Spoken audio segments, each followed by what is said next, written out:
পুরো প্রশাসন যিনি নিয়ন্ত্রণ করতেন তার বিরুদ্ধে অভিযোগের আঙুল তুলবে সেই সাধ্যকার। ক্ষমতা ছাড়ার পর এবার সেই স্বরাষ্ট্রমন্ত্রী আসাদুজ্জামান খান কামালের বিরুদ্ধে উঠল কারি কারি টাকার দুর্নীতি। বান্ডিল বান্ডিল নয়, বস্তায় ভরে টাকা যেত সাবেক এই মন্ত্রীর ফার্মগেটের বাসায়।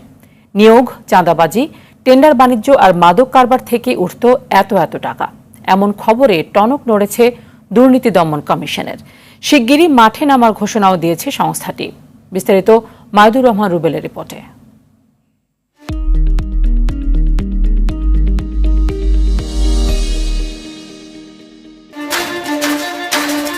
পুলিশ যাকে অভিভাবক হিসেবে জানে, সেই পুলিশের নিয়োগে মোটা অঙ্কের টাকা দিতে হতো খোদ সাবেক স্বরাষ্ট্রমন্ত্রী আসাদুজ্জামান খান কামালকে। শুধু তাই নয়, বদলির জন্য দিতে হতো বস্তা ভর্তি টাকা। তাতেও থেমে থাকেনি কামাল।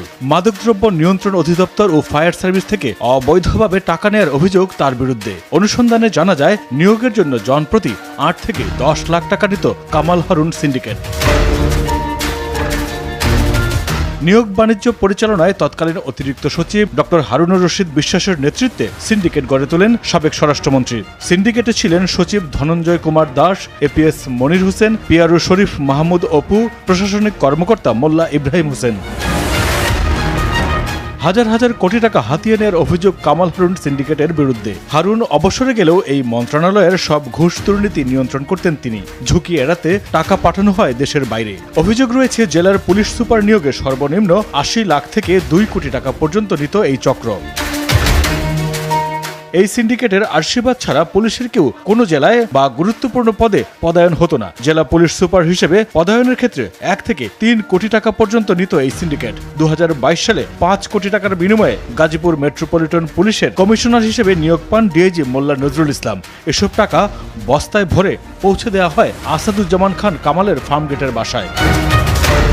এনজিওর নো অবজেকশন সার্টিফিকেট বা এনওসি দিতে ৮০ থেকে ১ কোটি টাকা দিতে হতো আসাদুজ্জামান খান কামালের দরবারে।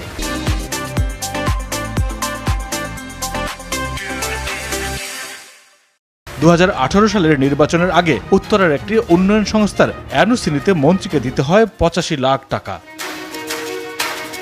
তৎকালীন স্বরাষ্ট্রমন্ত্রীর চাপে ২০২৩ সালে ফায়ার সার্ভিস এবং সিভিল ডিফেন্সে ৫৩৫ জনের মধ্যে ২৫০ জনকে নিয়োগ দিতে বাধ্য হয় ফায়ার সার্ভিস।